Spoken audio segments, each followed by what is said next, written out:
With so much hoopla about deals that didn't happen, let's actually talk about one at the death that did, and that is Charlie Curnow. Can you imagine Charlie Curnow being traded and it like being the third most talked about thing at the end of trade period? It's ridiculous. And yes, I'll talk about the Zach Merritt thing in a different video, but I'd rather talk about the changes that did occur first. Let's get those out of the way. So, right at the buzzer, it seemed Charlie Curnow getting across the line for 3 first-round picks and Will Hayward, a future second, and points for Max King, Lockie Carmichael, and Noah Chamberlain go back to the Swans. And let's start with Charlie Curnow side of things, who was clearly down last year. His numbers suggest that, a two-time Coleman medalist, being the number 23, rated coaches' votes average player for key position forwards. He was the number 17 rated key forward last year. He was equal 21st in goals, the number 12 rated Carlton player, just the 32 goals, 6 marks, 5.5 score involvements. And up at the Swans, they continue the tradition of poaching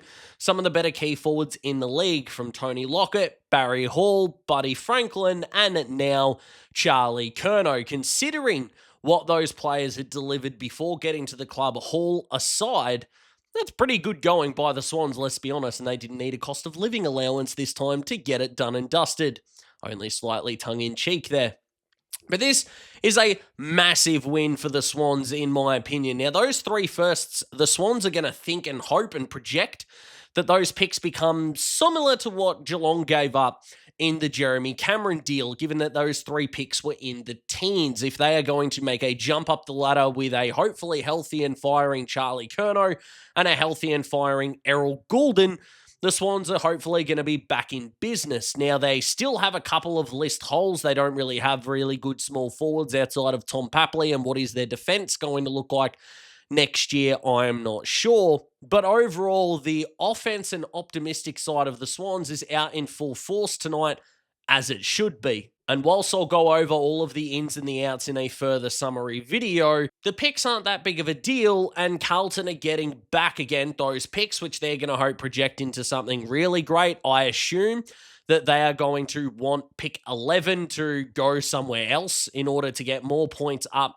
for Harry Dean. I suspect that his bid would come before that pick, so it effectively gets swallowed, circa the Isaac Keiko deal that Essendon did with Melbourne in order for Melbourne to land Xavier Lindsay. As to what that equates to, not particularly sure. Could a team like the Giants maybe, or a team like Freo potentially try to trade up and around, maybe give up a future asset that could help the Blues in the future? Not sure. We'll see how that transpires, and those future firsts are going to be great.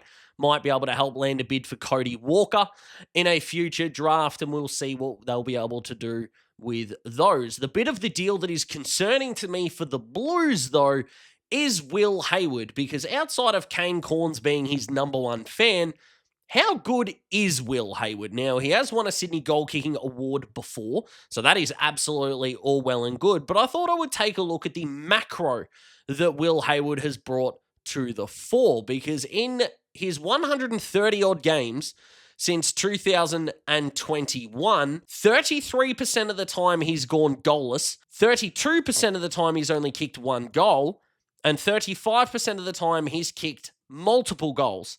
So 65% of the time since 21, he's had 1 or less goals. Going into a Carlton forward line that is expected to not be very good next year.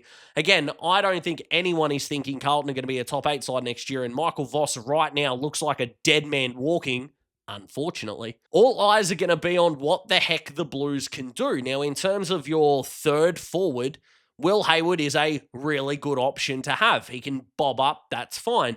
But outside of Harry Mackay, who is their second best forward? Brodie Kemp? It's probably Will.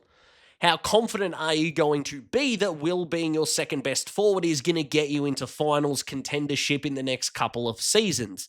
Personally, I wouldn't be too overly optimistic about it, if I'm being honest with you. If you saw at the bottom of the graphic, and I'll put it back up on the screen here, that he was the 31st rated general forward last year. Amongst general forwards, he was number 16 in coaches' vote averages, number 54 in metres gained, and equal 42nd in score involvements. If we're going to attribute guys like Ben King to being goal merchants, we can kind of put Will in that sort of basket as well. And again, how Carlton are is going to determine how good of a pickup he has been, or will be, I should say. That is a little bit of a concern. Now, I do believe that people are going to go a little bit over the top into what Charlie can do next year. Now, if he's fully fit, fully healthy, 70 goals is not out of the realm of possibility, but I can almost guarantee you that Charlie breaking the 100 is going to be a storyline this year.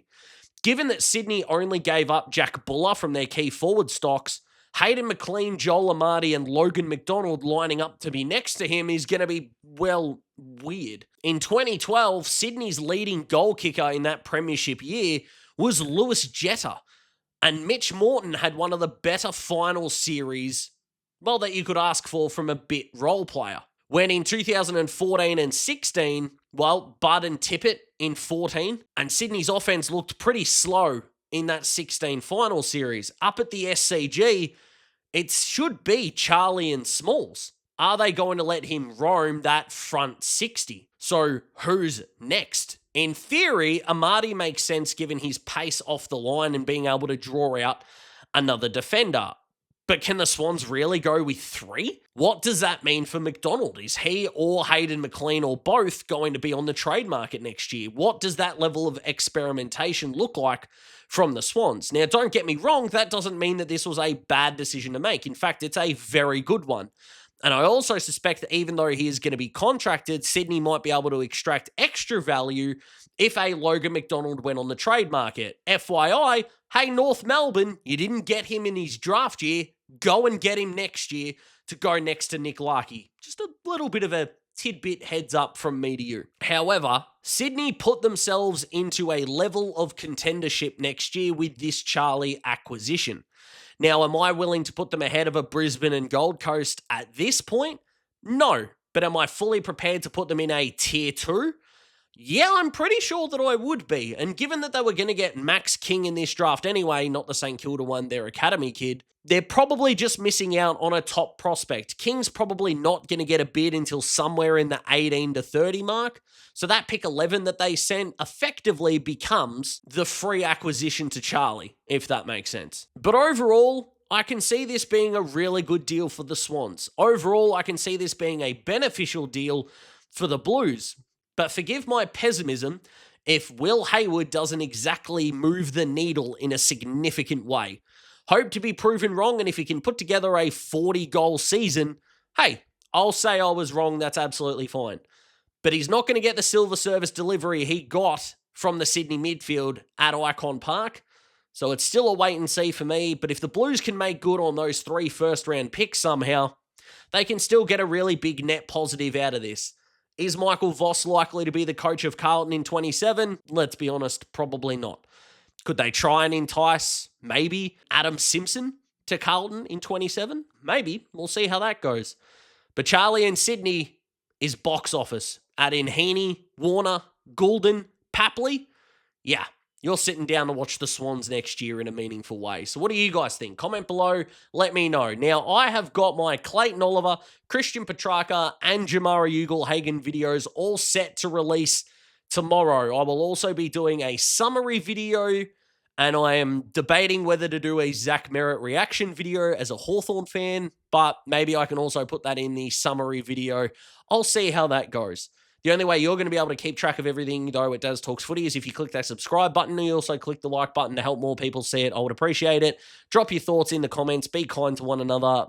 I'll see you in the next video. I hope you're looking forward to them as much as I enjoyed putting all of this content together. See you next time.